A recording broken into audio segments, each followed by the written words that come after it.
All right, I'm gonna try to pull off the impossible here, and that's gonna show you my isopods eating a snake shed. And the reason it's impossible, I'm not sure if it is or not. Let me see if I can get through the, oh, actually that's perfect.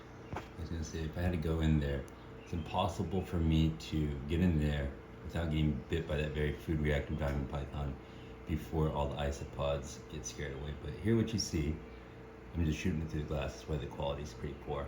But there's isopods eating this complete shed from this diamond python. I don't know if you can see it right now, but those are powder orange isopods. They seem to work well in kind of a variety of cages. Like I keep boas and Australian pythons, and they seem to be prolific in all those conditions, and they seem to prefer like a looser mulcher type coconut mix rather than a more substrate-y like potting soil type mix. Like I also keep or dwarf white isopods, and they seem to prevail in tanks that have more of a plantain soil mix, but in these looser coconut soil mixes like I have here in this cage, the powder oranges seem to predominate and kind of outcompete the whites, so the dwarf whites. So anyways, this is super interesting, but in a couple of days, that entire shed will be gone.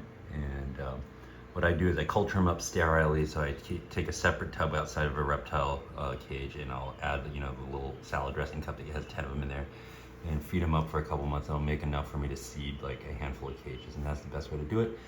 But I just want to show you that they do eat sheds pretty darn well, and one of the downsides to them is that if you like to collect or save your big sheds, you won't be able to do that anymore because they just nibble holes all through them. But I'm just going to open this cage so to let you see this diamond python, because it is pretty outrageous.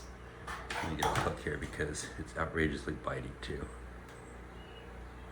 But here is a Josh Easter produced Gary Valle by San Diego Zoo Line diamond python. It's very hard for me to do this without getting bit because this thing wants to just reach up and grab me right now. Would not be surprised if that's how this video ends. It's kind of like dealing with an octopus a lot of the time, because it's just, once you get it off one thing, it'll bite you in a different place.